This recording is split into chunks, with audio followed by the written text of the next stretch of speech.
साथियों, आप सभी का इस प्लेटफॉर्म पर स्वागत है। यहाँ पर हम लोग विजन आईएएस कोचिंग संस्था के द्वारा जो न्यूज़ टुडे शीर्षक से डेली करंट अफेयर प्रोवाइड किया जाता है उसको यहाँ पर हम लोग देखेंगे। तो चलिए प्रारंभ करते हैं। सबसे पहले हम लोग बात करते हैं बच्चों की ऑनलाइन खतरों से सुरक्षा पर एक अध्ययन के निष्कर्ष जारी किए गए उसके संबंध में। तो हाल ही में चाइल्ड राइट्स एंड यू नामक एक गैर सरकारी या गैर लाभकारी संगठन ने online safety and internet addiction पर एक रिपोर्ट या एक अध्ययन किया है। इसमें रेखांकित किया गया है कि बड़ी संख्या में 13 से 18 वर्ष के आयु वर्ग के किशोरों की इंटरनेट के प्रति लत देखी गई है, एडिक्शन देखा गया है। अध्ययन के जो प्रमुख निष्कर्ष यदि उनकी बात करें तो जिन लोगों पर अध्ययन किया गया है उनमें से 48% ने इंटरनेट के प्रति किसी न किसी स्तर तक की लत होना स्वीकार किया है। दूसरा, इन लोगों में से लगभग 10% लोगों ने बताया कि वे साइबर बुलिंग से पीड़ित हुए हैं।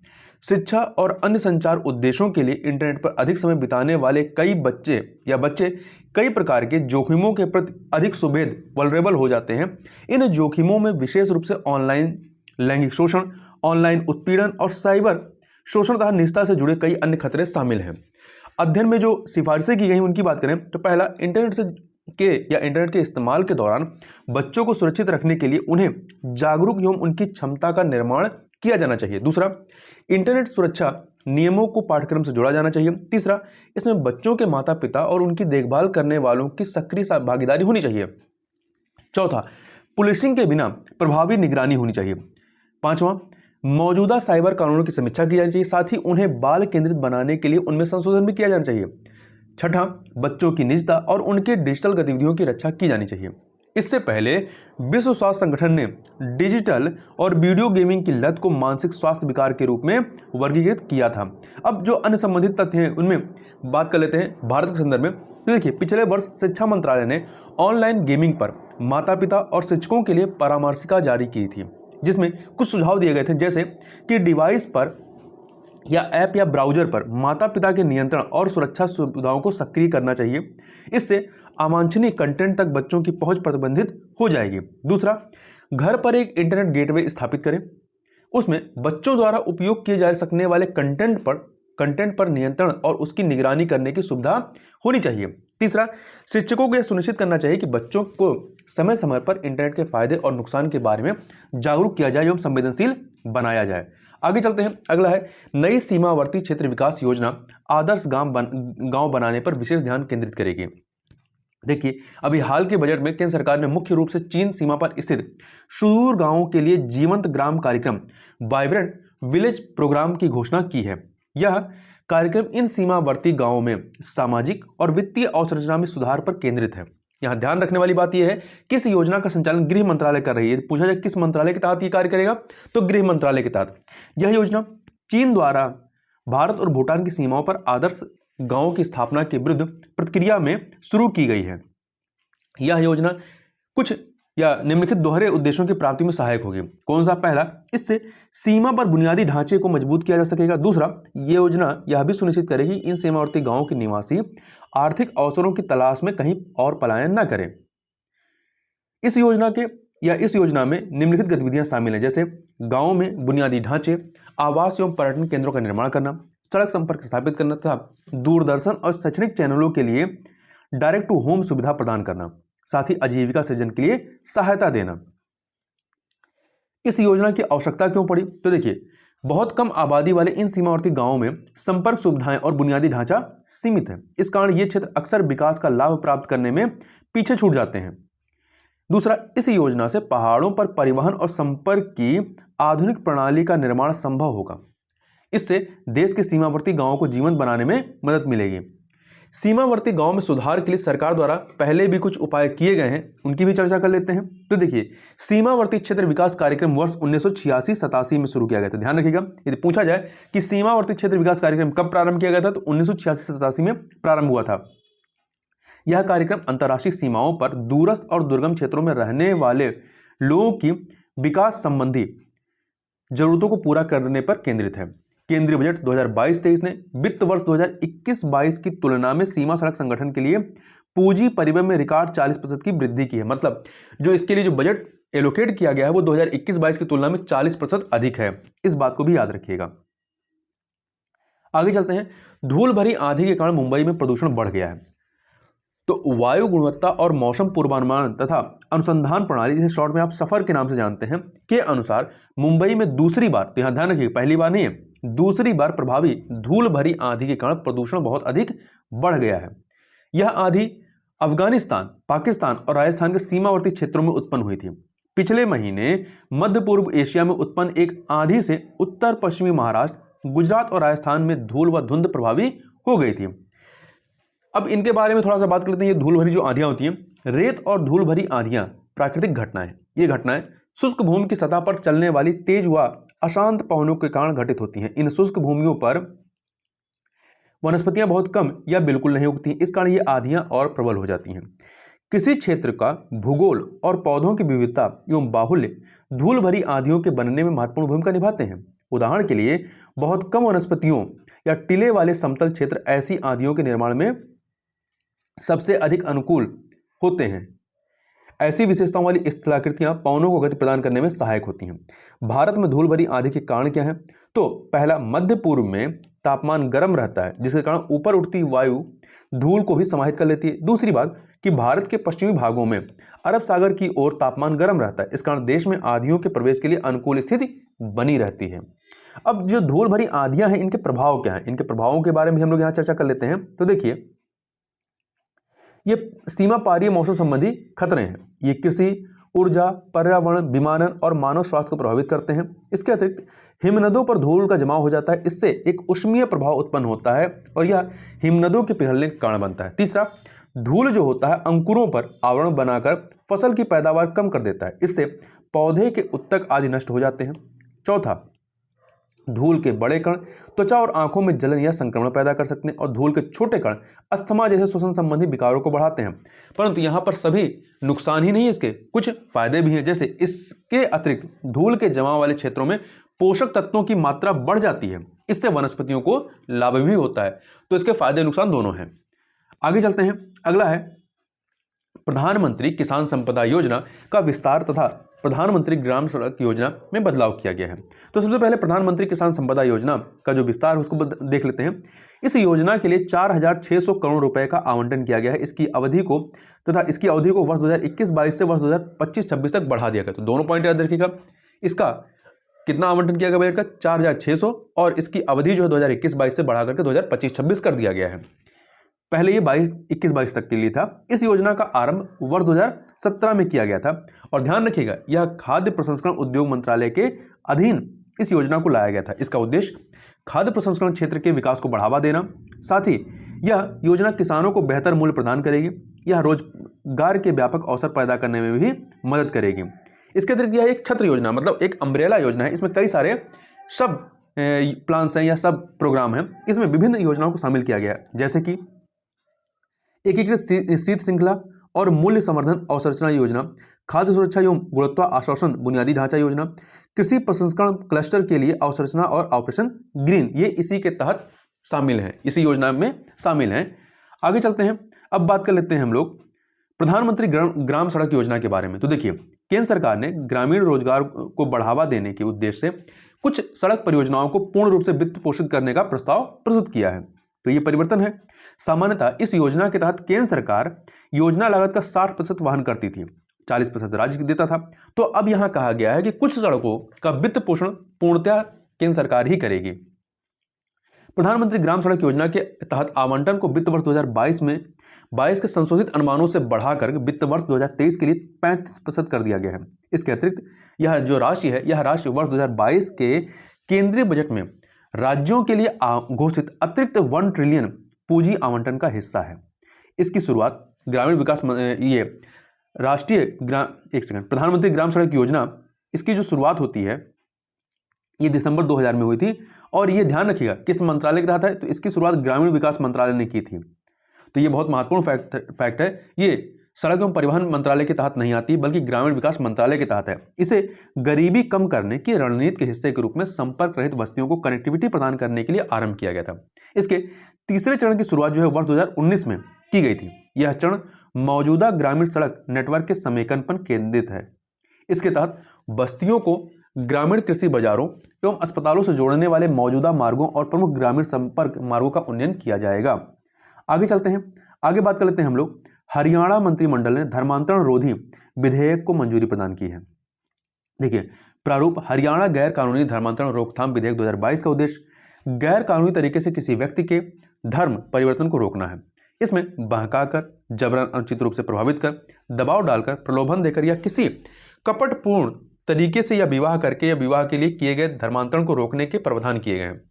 विधेयक की जो प्रमुख विशेषताएं हैं यदि उनकी बात करें तो पहला है, स्वयं को निर्दोष सिद्ध करने की जिम्मेदारी आरोपी पर होगी।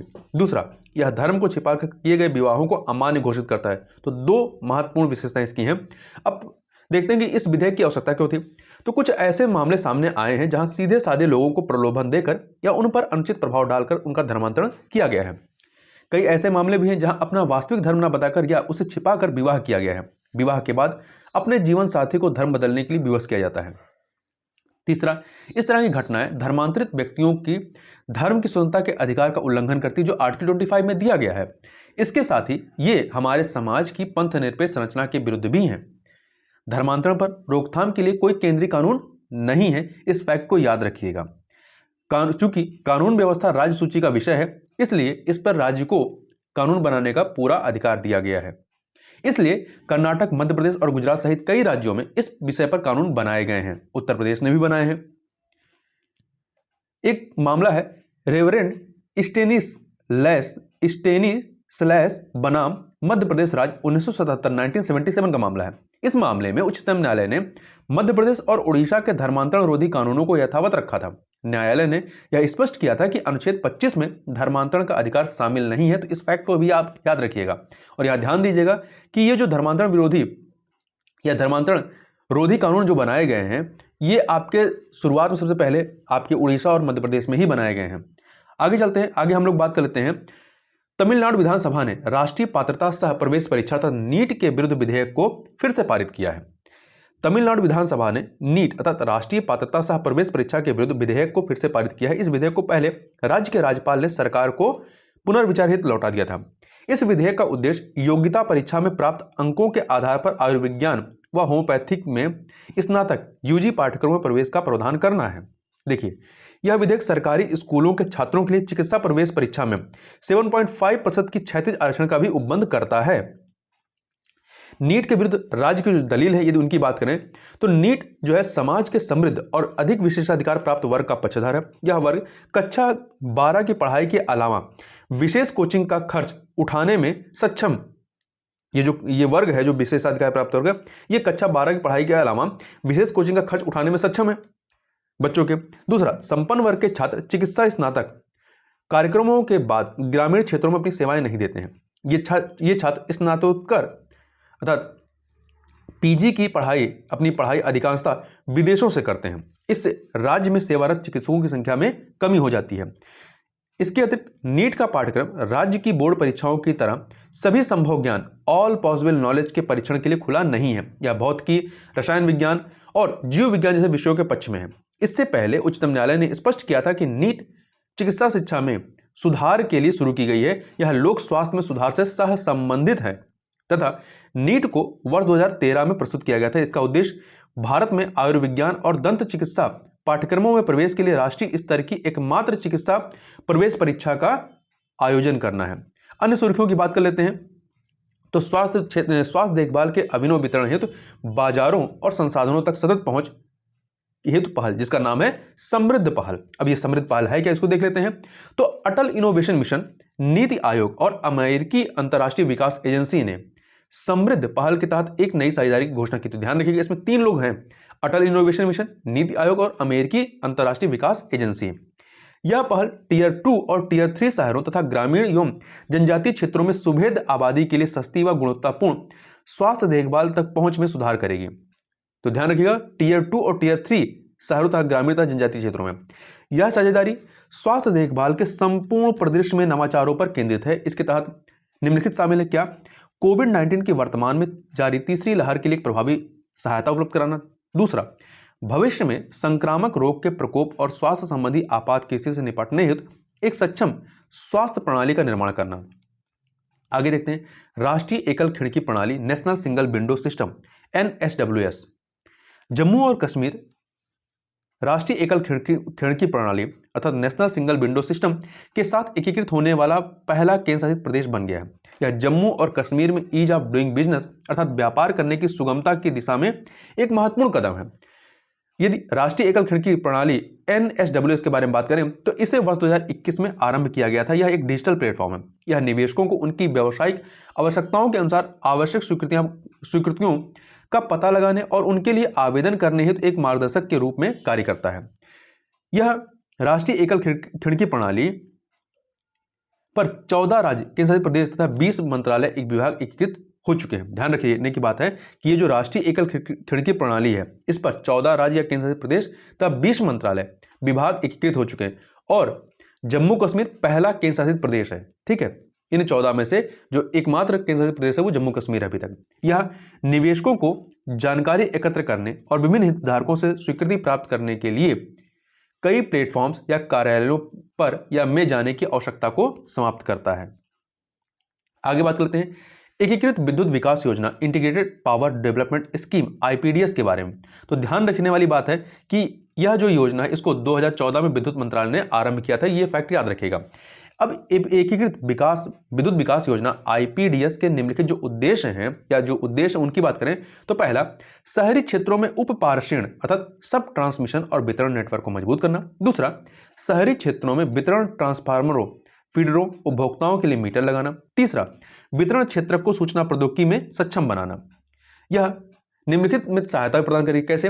पहला, समग्र तकनीकी एवं वाणिज्यिक घाटे को कम करने में, साथ ही IT आधारित ऊर्जा लेखांकन लेखा परीक्षा प्रणाली की स्थापना करने में, मीटर द्वारा मापी गई खपत के आधार पर बिजली के बिल में सुधार करने में और राजस्व एकत्रित करने की क्षमता को बेहतर बनाने में। इस योजना के संचालन और कार्यान्वयन के लिए power finance corporation limited nodal agency है। आगे बात कर लेते हैं भारत में फेयर बैंक रोग और एक्रोमेगली के मामले में। देखिए, फेयर बैंक रोग और एक्रोमेगली दोनों दुर्लभ विकार हैं। इससे 2500 व्यक्तियों में से एक से भी कम व्यक्ति प्रभावित होता है। एक्रोमेगाली जो है ये पीयूष ग्रंथ पिट्यूटरी ग्लैंड में एक ट्यूमर से वृद्धि हार्मोन के अत्यधिक स्त्राव के कारण होता है। यह विकार जब बचपन और किशोरावस्था में प्रकट होता है तो इससे लंबाई में अत्यधिक वृद्धि होने लगती है। वहीं फेयर बैंक रोग की बात करें तो फेयर बैंक रोग को मल्टीपल एपिफिशियल डिस्प्लेशिया के नाम से भी जाना जाता है। इस रोग से ग्रस्त रोगी को आमतौर पर दर्द से राहत हेतु चिकित्सीय देखभाल और आर्थोपेडिक सर्जरी की आवश्यकता होती है। दोनों के बारे में याद रखिएगा। आगे चलते हैं एक्सेलरेट विज्ञान के बारे में। तो इस योजना को विज्ञान और इंजीनियरिंग अनुसंधान बोर्ड SERB ने वर्ष 2020 में आरंभ किया था। कब किया था? 2020 में। इसका उद्देश्य देश में वैज्ञानिक अनुसंधान तंत्र को मजबूत करना है। इसके 3 व्यापक लक्ष्य हैं। कौन सा? पहला, सभी वैज्ञानिक कार्यक्रमों का एकीकरण करना, इंटीग्रेशन करना। दूसरा, उच्च स्तरीय अभिविन्यास कार्यशालाओं को आरंभ करना। तीसरा, अनुसंधान संबंधी इंटर्नशिप करने के अवसर उत्पन्न करना। इसके निम्नलिखित घटक हैं। कौन सा? पहला, अनुसंधान एवं विकास को बढ़ावा देने के लिए अभ्यास कार्यक्रम। इसके तहत उच्च स्तरीय कार्यशालाओं और अनुसंधान इंटर्नशिप अर्थात वृत्तिका के माध्यम से PG और PhD छात्रों की क्षमता को साकार करना। दूसरा, विज्ञान एवं प्रौद्योगिकी में क्षमता निर्माण कार्यकलापों के लिए समूहन कार्यक्रम। कौन सा कार्यक्रम? समूहन कार्यक्रम। सर्व की बात करें अर्थात आपकी विज्ञान और इंजीनियरिंग अनुसंधान बोर्ड की, तो इसकी स्थापना संसद द्वारा कानून बनाकर की गई थी। इस प्रकार से यह एक सांविधिक संगठन है। इसका उद्देश्य विज्ञान और इंजीनियरिंग क्षेत्र में या इंजीनियरिंग में बुनियादी अनुसंधान को बढ़ावा देना है। साथ ही यह इस तरह के अनुसंधान आदि में शामिल व्यक्तियों को वित्तीय सहायता भी प्रदान करता है। आगे बात करते हैं नया HIV स्ट्रेन के बारे में। HIV स्ट्रेन है, कोविड स्ट्रेन की बात नहीं हो रही है, नए HIV स्ट्रेन की बात हो रही है। नीदरलैंड में ह्यूमन इम्यूनोडिफिशियंसी वायरस, जिसे शॉर्ट में HIV कहते हैं, का एक नया व अत्यधिक घातक स्ट्रेन का पता चला है। कहां पर? नीदरलैंड में। अनुवांशिक अनुक्रम विश्लेषण के उपयोग से यह पता चलता है कि इसकी उत्पत्ति 1990 के दशक में हुई थी। HIV के बारे में बात करें तो यह एक वायरस है जो शरीर की प्रतिरक्षा प्रणाली पर हमला करता है। यदि HIV का इलाज नहीं किया जाता है तो यह एड्स अर्थात एक्वायर्ड इम्यूनोडिफिशियंसी सिंड्रोम का कारण बन सकता है और वर्तमान में इसका कोई प्रभावी उपचार मौजूद नहीं। तो ध्यान रखिएगा, HIV और एड्स दोनों अलग हैं, एक ही नहीं है। HIV ही बाद में एड्स में कन्वर्ट होता है। आगे चलते हैं फंसी ब्रिज की लकड़ी के बारे में। तो देखिए, इस वर्ष भगवान जगन्नाथ के रथ जो कि जगन्नाथ यात्रा की जाती है, तो भगवान जगन्नाथ के रथ के लिए फंसी ब्रिज की लकड़ी को वन की बजाय निजी भूमि से लिया गया है। फसी जो वृक्ष है इसके बारे में बात करें तो फसी इसका साइंटिफिक नाम है एनोजिसस एक्यूमिनाटा। इस वृक्ष की लकड़ी के बारे में बात करें तो यह शीर्ष की ओर संकीर्ण होता हुआ एक पर्णपाती वृक्ष है। इसे परिपक्व होने में 50 से 60 वर्ष का समय लगता है। इसका प्रसार कहाँ पे पाया कहाँ जाता है तो यह Bharat, Bangladesh, Myanmar, Thailand, Cambodia, Laos एवं वियतनाम में पाया जाता है। भारत में यह वृक्ष ज्यादातर महानदी के बाढ़कृत, जो उड़ीसा में महानदी है तो महानदी के बाढ़कृत जलोढ़ मैदान में पाए जाते हैं। प्राकृतिक पर्यावास की बात करें, नेचुरल हैबिटेट की, तो यह 700 मीटर से कम ऊंचाई पर उष्णकटिबंधीय तराई क्षेत्र के खुले वन या अर्धपर्णपाती वनों में पाया जाता है। यह मुख्य रूप से गहरी ह्यूम्स समृद्ध व दोमट मिट्टी में जलधाराओं या नदी के तटों के निकट पाया जाता है। इससे संबंधित जो चिंताएं हैं, वनों की हानि के साथ साथ जलवायु परिवर्तन के कारण इनकी संख्या में लगातार कमी आ रही है। आगे बात कर लेते हैं सफेद गाल वाले मकॉक के बारे में, व्हाइट चिक मकॉक। भारतीय प्राणी सर्वेक्षण जूलॉजिकल सर्वे ऑफ इंडिया के वैज्ञानिकों ने मध्य अरुणाचल प्रदेश में सफेद गाल वाले मकॉक, जिसका साइंटिफिक नाम है मकॉक ल्यूकोजेनिस, की उपस्थिति दर्ज की है। इस प्रजाति को पहली बार वर्ष 2015 में चीन में देखा गया था।